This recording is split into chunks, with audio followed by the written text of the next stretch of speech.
সবাইকে স্বাগত জানাচ্ছি। আমি ফিরোজ তোহা। শুরুতেই বিআরবি কেবলস সংবাদ শিরোনাম। আলহামদুলিল্লাহ, ইহুদিবাদী ইসরায়েলকে নাকানি চুবানি খাইয়ে দিয়ে আবারও এক ধাপ এগিয়ে গেল ইরান। ইহুদিবাদীদের আয়রন ডোমকে ভেদ করে ইরান ব্যাপক আকারে হামলা চালাতে শুরু করেছে। ইরানের মিসাইলগুলোকে কোনোভাবেই আটকাতে পারছে না ইসরায়েল। মধ্যপ্রাচ্য ইরান ইসরায়েল ভয়াবহ তৃতীয় বিশ্বযুদ্ধ চলছে, আর এই মুহূর্তে আমাদের হাতে এসেছে এই যুদ্ধের সর্বশেষ গুরুত্বপূর্ণ তাজা আপডেট সংবাদ। প্রথমেই জানিয়ে দিব সংবাদ শিরোনাম। আরেকটি F-35 ধ্বংস ইসরায়েলের জন্য অন্ধকার পূর্বাভাস। এদিকে ইসরায়েলের সামরিক গোয়েন্দা স্থাপনায় ইরানের ভয়াবহ হামলা। আর থাকছে যুদ্ধবিরতি নয়, প্রকৃত সমাপ্তি চান ট্রাম্প। আর জানিয়ে দিব খামেনির ঘনিষ্ঠজনকে হত্যার দাবি ইসরায়েলের। সর্বশেষে জানিয়ে দিব ইরান নিয়ে ট্রাম্পের সামনে কি কি পথ খোলা আছে, জানাবো বিস্তারিত। আলহামদুলিল্লাহ, ইহুদিবাদী ইসরায়েলকে নাকানি চুবানি খাইয়ে দিয়ে আবারও এক ধাপ এগিয়ে গেল ইরান। ইহুদিবাদীদের আয়রন ডোমকে ভেদ করে ইরান ব্যাপক আকারে হামলা চালাতে শুরু করেছে। ইরানের মিসাইলগুলোকে কোনোভাবেই ঠেকাতে পারছে না ইসরায়েল।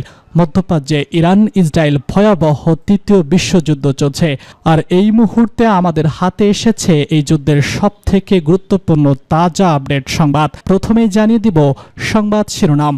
ইসরায়েলের আয়রন ডোমকে ভেদ করে আরেকটি F-35 ধ্বংস ইসরায়েলের জন্য অন্ধকার পূর্বাভাস। ইরানের বিমান প্রতিরক্ষা বাহিনী আবারও তাদের সক্ষমতার এক প্রমাণ দিল। মঙ্গলবার তাবরিজ শহরের আকাশে ভূপাতিত হয়েছে আরও একটি ইসরায়েলি F-35 যুদ্ধবিমান। বিশ্বের অত্যাধুনিক এবং লেস্ট প্রযুক্তি উন্নয়ন এবং যুদ্ধবিমানকে গর্ব করে দৃশ্য আঘাত করে থাকে যুক্তরাষ্ট্র এবং ইসরায়েল।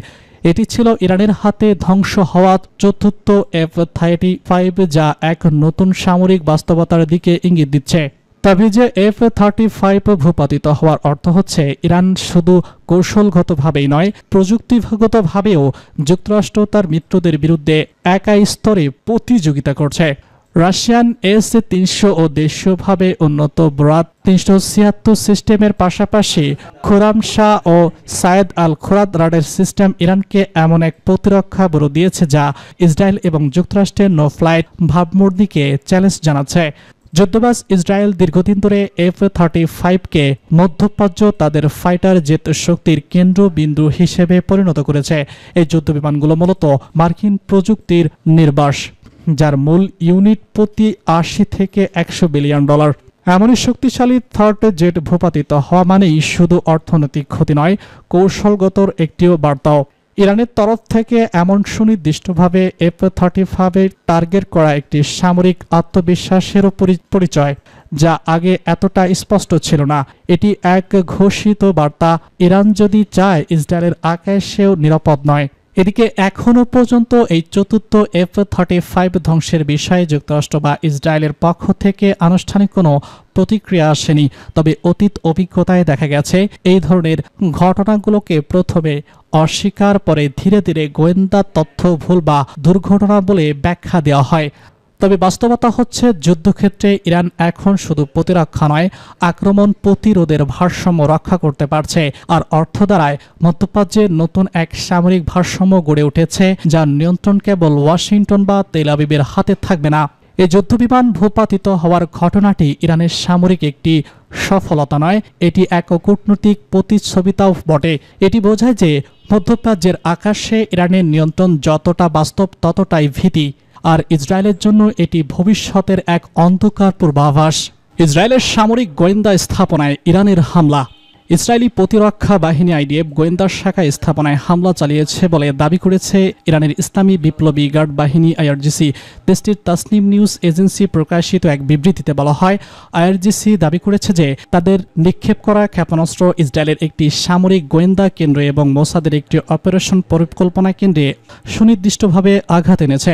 এর আগে ইসরায়েলি প্রতিবেদনে বলা হয়েছিল যে মধ্য উপকূলীয় শহর বিজনিতে একটি ক্ষেপণাস্ত্র আঘাত এনেছে একটি সংবেদনশীল স্থানে, যা প্রায়শই কোনো সামরিক বা কৌশলগত লক্ষ্যবস্তুতে নির্দেশ করে।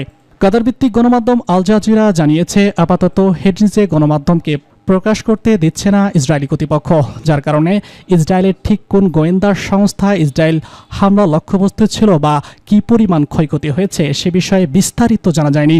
তবে সমর্থিত সূত্রের তথ্য অনুযায়ী ইসরায়েলের এজেন্সি কমপ্লেক্সের আশেপাশে আঘাত এনেছে ইসরায়েলের ব্যালিস্টিক ক্ষেপণাস্ত্র, যেখানে মোসাদের কুখ্যাত ৮,২০০ ইউনিট, বাহাত ১৫ এজেন্সি স্কুল, বেশ কয়েকটি সামরিক কলেজ অবস্থিত। যুদ্ধবিরতি নয়, প্রকৃত সমাপ্তি চান ট্রাম্প। ইরান ও ইসরায়েলের মধ্যে চলমান সংঘাত নিয়ে মন্তব্য করেছেন মার্কিন প্রেসিডেন্ট ডোনাল্ড ট্রাম্প। তিনি বলেছেন তিনি এই সংঘাতের একটি প্রকৃত সমাপ্তি চান না, কেবল যুদ্ধবিরতি নয়, যুদ্ধের মাধ্যমেই সমাপ্তি চায়। মঙ্গলবার আল জাজিরার এক প্রতিবেদনে সব তথ্য জানানো হয়েছে। এয়ারফোর্স ওয়ান সাংবাদিকদের সঙ্গে আলাপকালে তিনি এসব কথা বলেন। ইরানের পক্ষ থেকে মার্কিন স্বার্থের উপর সম্ভাব্য হামলার বিষয়ে প্রেসিডেন্ট ট্রাম্প কঠোর হুঁশিয়ারি উচ্চারণ করে বলেছেন, যদি তারা আমাদের লোকজনের উপর কিছু করে আমরা এর কঠোরভাবে জবাব দেব। তিনি আরও যোগ করেন, যখন সব বাধা উঠে যাবে আমার মনে হয় তারা জানে আমাদের সেনাদের স্পর্শ করা উচিত নয়। ইরান এবং ইসরায়েলের মধ্যে যুদ্ধবিরতির বিষয়ে প্রশ্ন করা হলে ট্রাম্প বলেছেন, আমি যুদ্ধবিরতি চাই না, আমি চাই একেবারে শেষ, সম্পূর্ণরূপে হাল ছেড়ে দেওয়া উচিত। ঠিক আছে। এদিকে ইরান এবং ইসরায়েলের মধ্যে পাল্টাপাল্টি যে সংঘর্ষ চলছে তা আরও ২৪ থেকে ৪৮ ঘন্টা পর্যন্ত চলতে পারে বলে মনে করছে নিউ ইয়র্ক ভিত্তিক সোফান সেন্টারের জ্যেষ্ঠ গবেষক। তিনি মনে করেন যুক্তরাষ্ট্র এই মুহূর্তে অনেক সামরিক শক্তি ইসরায়েলকে সহায়তা করার জন্য পাঠাচ্ছে। তাই আমার ধারণা ইরান এবং ইসরায়েলের এই সংঘাত আমাদের আরও কিছু সময়ের জন্য দেখতে হতে পারে। গত শুক্রবার ইসরায়েলের হামলার জবাবে ইরান এই প্রতিশোধকমূলক হামলা শুরু করেছে। ইসরায়েলের চালানো এই হামলায় সামরিক কর্মকর্তা, পারমাণবিক বিজ্ঞানী এবং সাধারণ মানুষ সহ কয়েক ডজন ইরানি নিহত হয়েছেন। খামেনির ঘনিষ্ঠজনকে হত্যার দাবি ইসরায়েলের। ইরানের আভিজাত রেজলিউশনারি গার্ডের খাতাম আল দানাবি সদর দপ্তরের প্রধান আলী সাদানিকে হত্যার দাবি করেছে ইসরায়েলি সেনাবাহিনী। খাতাম আল দানিয়া আইআরজিসির নির্মাণ প্রকৌশল শাখা খবর আল জাজিরার। ইসরায়েলি সেনাবাহিনী বলছে সাদানি ইরানের সবথেকে ঘনিষ্ঠ সামরিক কমান্ডার এবং সর্বোচ্চ ধর্মীয় নেতা আয়াতুল্লাহ আল খামেনির অন্যতম ঘনিষ্ঠজন। এ বিষয়ে তাৎক্ষণিকভাবে ইরানের পক্ষ থেকে কোনো প্রতিক্রিয়া জানানো হয়নি। গত শুক্রবার খাতাম আল দানিয়ার সদর দপ্তরে তৎকালীন প্রধান গোলাম রানী রাশিদকে হত্যা করার পর সাবদানিকে এই পদে নিয়োগ দেওয়া হয়েছিল। এদিকে মঙ্গলবার ইরানের ছোড়া ক্ষেপণাস্ত্র ইসরায়েলের অত্যন্ত 4টি স্থানে আঘাত এনেছে। ইরানি ক্ষেপণাস্ত্রের আঘাতে ইসরায়েলের মধ্য অঞ্চলের জার্লিয়া শহরের একটি 8তলা ভবন ক্ষতিগ্রস্ত হয়েছে। এছাড়া উপকূলীয় শহরটিতে একটি ফাঁকা বাসে আগুন ধরে গেছে। ইসরায়েলের ওয়ান নিট নিউজ আজ মঙ্গলবার এই তথ্য জানিয়েছে।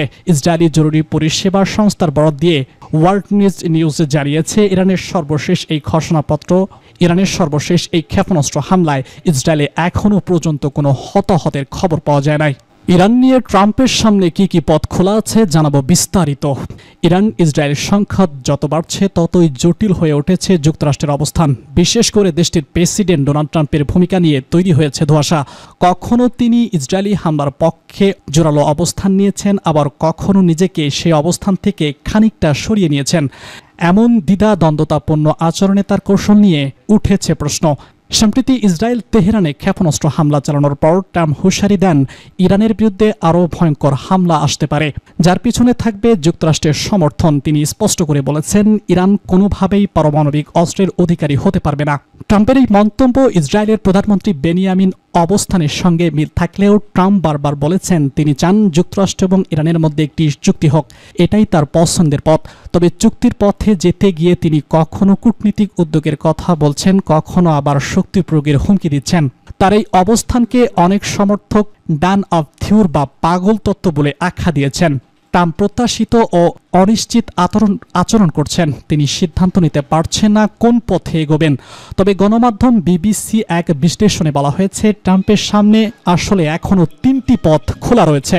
নেতানিয়াহুর চাপ মেনে আঘাত বাড়ানো, সীমিত সহযোগিতা এবং মধ্যস্থতা, ঘরোয়া রাজনৈতিক চাপ এবং পিছু হটা। গত বৃহস্পতিবার ইসরায়েল তেহরানে ক্ষেপণাস্ত্র ছুড়ল। ট্রাম্প সতর্ক করেন এর চেয়েও শক্তিশালী হামলা হতে পারে এবং সেখানে যুক্তরাষ্ট্রের অস্ত্রই ব্যবহৃত হবে। ইসরায়েলি প্রধানমন্ত্রী বেনিয়ামিন নেতানিয়াহুর সুরের সুর মিলিয়ে তিনি স্পষ্ট জানিয়ে দেন ইরানকে কোনোভাবেই পারমাণবিক সক্ষমতা অর্জন করতে দেওয়া হবে না।